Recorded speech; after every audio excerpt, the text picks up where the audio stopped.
Hello everyone, today we're looking at the same contest as yesterday and the problem 2, farm updates. Very straightforward, dynamically maintaining a graph. We have a graph that initially has no edges. We can either add edge, deactivate something, or remove an earlier edge, and then we're trying to find the number of irrelevant farms after each operation. An irrelevant farm is defined as any farm that's either active or connected to an active farm. Even though that's not exactly what we're trying to find how long each farm can last. We're basically finding how many farms are active after each operation. Anyways, since n is 10 to the fifth, we obviously can't dynamically actually maintain this with like union find or anything, especially not with the removing edge. So you can pause the video first and think about it yourself. Okay, first of all, since this problem looks really complicated, you're basically doing everything. Like we're deactivating farms, we're also adding rows while also removing rows. So this, at first glance, looks like a completely like just new type of problem that doesn't seem to have any tricks available, and we just have to dynamically maintain a graph. And I literally researched this Holm de Lichtenberg-Thorup algorithm, which turns out to not be necessary at all for this problem, and that just means dynamically maintaining the connectivity of a graph in Chinese. Anyways, yeah, that's not necessary because there is one condition in this problem that's going to save our butts. Add a row between two active farms. This is the one condition that turns this problem from a dynamically maintaining connectivity of a graph on a 10 to the fifth power level graph into an easy gold problem. Because now it's really easy, because like at first glance we would have tried to consider it backwards, but then realized that since we're both adding and removing, considering it backwards doesn't really help us at all. But with this condition, considering it backwards actually help us a lot. Because think about it, we're only adding edges between two active farms. And if we're considering this backwards, that does not change the relevance of any farm at all after this operation or any time later after this operation. Because those two farms are both active, and they're gonna be active from now on, since we're considering it backwards and we're only turning on farms, not turning off anymore. So adding a row between them will not affect the connectivity of anything. So when we consider it backwards, we basically didn't remove a row. So we can just completely ignore this operation when we consider this problem backwards. And now we just have the simplest thing that we can maintain with any algorithm, union, find, DFS, whatever you want, because we simply reactivate a farm or we add a new edge. And I'm saying everything backwards because we're considering this reverse. Anyways, you get the idea. Now just look at the easy implementation.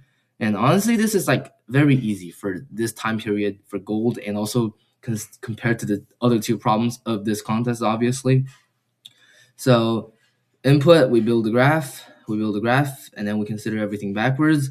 And if it's D, which means we reactivate the farm, make this current activation yes, and then we DFS to activate anything that's connected to it right now. Otherwise, we do nothing, which literally does nothing. I don't know why I even wrote a function for that. Probably just because it's fun. Do nothing, and otherwise we do all this because we add an edge. If this was initially activated, we activate the other side. If the other one was initially activated, we activate the other side. And then of course we add the edge.